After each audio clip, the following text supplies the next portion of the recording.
اچھا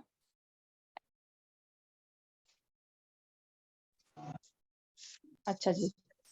ہاں تو میں یہ بتائی تھی کہ انہوں نے اس طرح سے اپنی بیوی کو، ظاہر دونوں ہی بوڑھے تھے، مطلب عمر کے ہو گئے تھے، ان کے بچے بھی تھے ظاہر ہے. پھر وہ جو ہے اس لیے نبی صلی اللہ علیہ وسلم کے پاس آئیں، اور نبی صلی اللہ علیہ وسلم جو ہے ظاہر ان کے پاس اس کے بارے میں کوئی واضح قانون نہیں تھا، یعنی اللہ تعالیٰ نے اس کے بارے میں کوئی قوانین جو تھے وضع نہیں کیے ہوئے تھے. تو وہ بار بار نبی صلی اللہ علیہ وسلم سے کہیں تھی کہ مطلب یہ کہ میری زندگی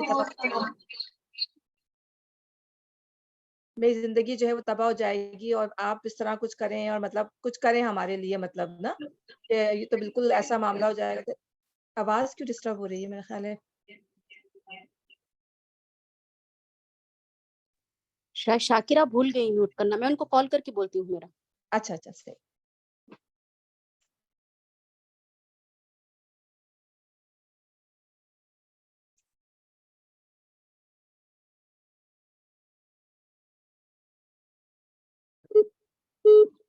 ہلو جی جی وہ کچھ تو پرابلم ہو. اچھا کوئی پرابلم ہو رہی ہے؟ نہیں ابھی شاید صحیح ہے شاکرہ. نہیں آپ نہیں کا اب صحیح، میوٹ ہو اب گیا تھوڑا نا. بہتر ہے. ہاں اب تھوڑا بہتر ہے. ہاں ادھر بیچ میں انٹرپشن ہوتی ہے تو وہ مطلب وہ تھوڑا سا ہو جاتا ہے نا. جی جی نہیں ابھی صحیح ہے شاید میرا، آپ کر اب صحیح. سکتے ہیں. ہاں جی میں کروں جی. انشاء بسم اللہ. اللہ. اچھا یہاں سے زہار کے قانونی حکم کا بیان شروع ہو رہا ہے. اس کو سمجھنے کے لیے ضروری ہے کہ زہار کے وہ واقعات نگاہ میں رہیں جو نبی صلی اللہ علیہ وسلم کے عہد مبارک میں پیش آئے تھے، کیونکہ اسلام میں زہار کا مفصل قانون انہی آیات اور ان فیصلوں سے ماخوذ ہے جو ان آیات کے نزول کے بعد نبی صلی اللہ علیہ وسلم نے پیش آمدہ واقعات میں صادر فرمائے. حضرت عبداللہ بن عباس کے بیان کے مطابق اسلام میں زہار کا پہلا واقعہ اوس بن صامت انصاری کا ہے، جن کی بیوی خولہ کی فریاد پر اللہ تعالیٰ نے یہ آیات نازل فرمائی. اور یہ خاتون جو تھیں جب نبی صلی اللہ علیہ وسلم سے اتنی آہستگی میں بات کر رہی تھیں اور فریاد کیے چلے جا رہی تھیں، تو دیکھیں اللہ تعالیٰ نے جو ہے ان کی یہ بات جو ہے ساتوں آسمان کے اوپر سنی، عرش کے اوپر اللہ تعالیٰ نے ان کی بات سنی. تو تعالیٰ کہنا ہے کہ اللہ تعالیٰ سمیع علیم ہے، سننے والا اور جاننے والا ہے.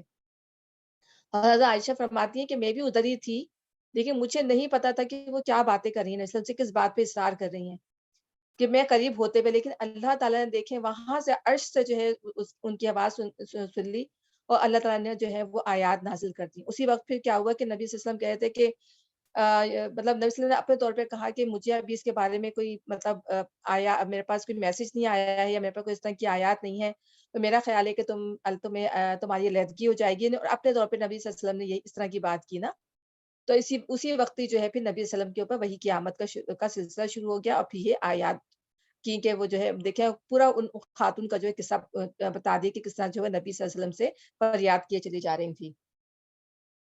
اور زہار اب اللہ تعالیٰ بتائیں گے وہ زہار ہے کیا.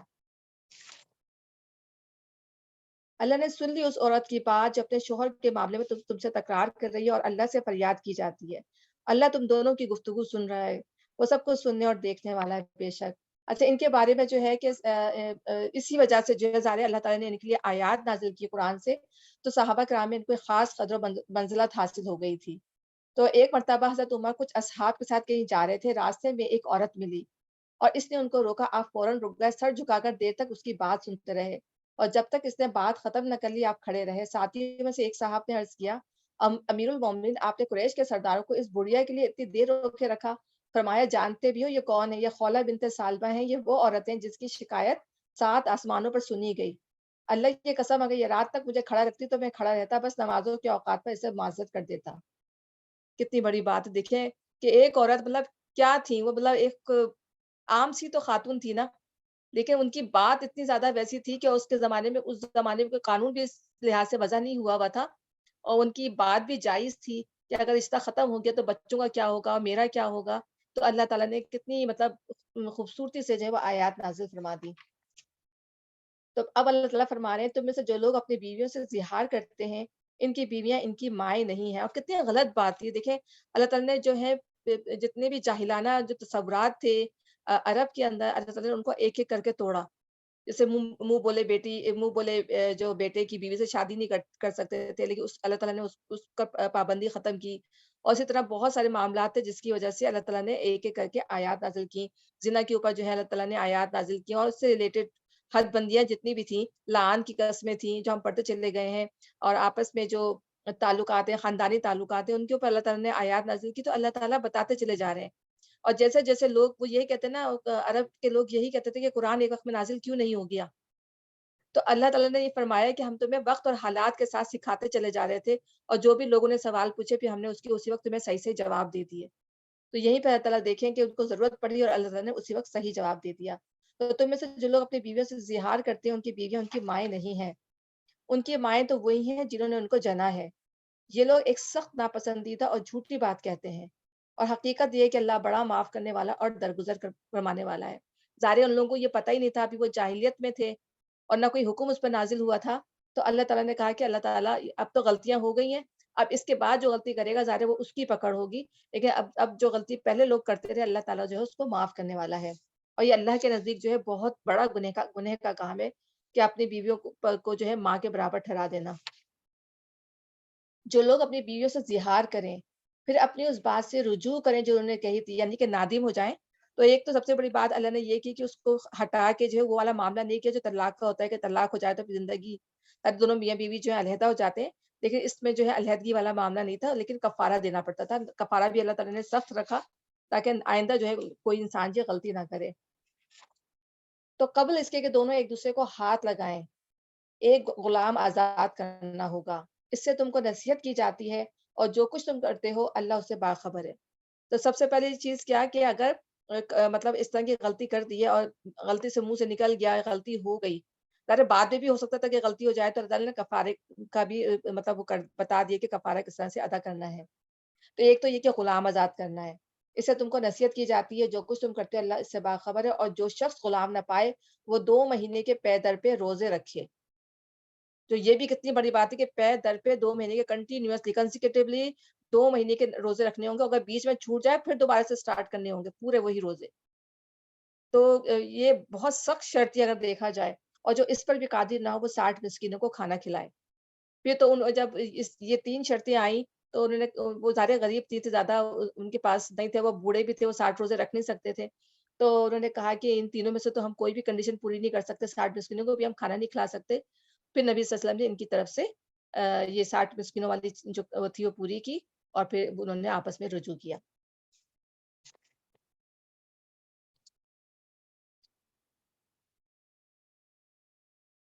یہ حکم اس لیے دیا جا رہا ہے کہ تم اللہ اس کے رسول پر ایمان لاؤ. یہ اللہ کی مقرر کی ہوئی حدیں ہیں اور کافروں کے لیے دردناک سزا ہے. جو لوگ اللہ اس کے رسول کی مخالفت کرتے ہیں وہ اسی طرح ذلیل و خوار کر دیے جائیں گے جس طرح اس سے پہلے کے لوگ ذلیل و خوار کیے جا چکے ہیں. یعنی مخالفت کرنے سے مراد اللہ کی مقرر کی حدوں کو نہ ماننا اور ان کے بجائے کوئی دوسری حدیں مقرر کر لینا ہے. یعنی وہ لوگ جو اللہ کی حدود اور اس کے فرائض کے معاملے میں اس کی مخالفت کرتے ہیں اور اس کی مقرر کی ہوئی حدوں کی جگہ دوسری حدیں تجویز کر لیتے ہیں، یعنی اللہ اس کے رسول سے مخالفت اور جھگڑا کرتے ہیں. اب یہ دیکھیں کہ جو زنا کا جو معاملہ اس میں جو کوڑے مارنے کی سزا ہے، تو اب لوگوں کو کتنا رحم آتا ہے. اور یہ 80 کروڑوں کی سزا اور 100 کروڑوں کی سزا تو بہت زیادہ ہے. بہت ظلم کیا ہے اسلام نے جو ہے اس طریقے سے، یا چور کے ہاتھ کاٹ دو، کتنی سخت سزا ہے.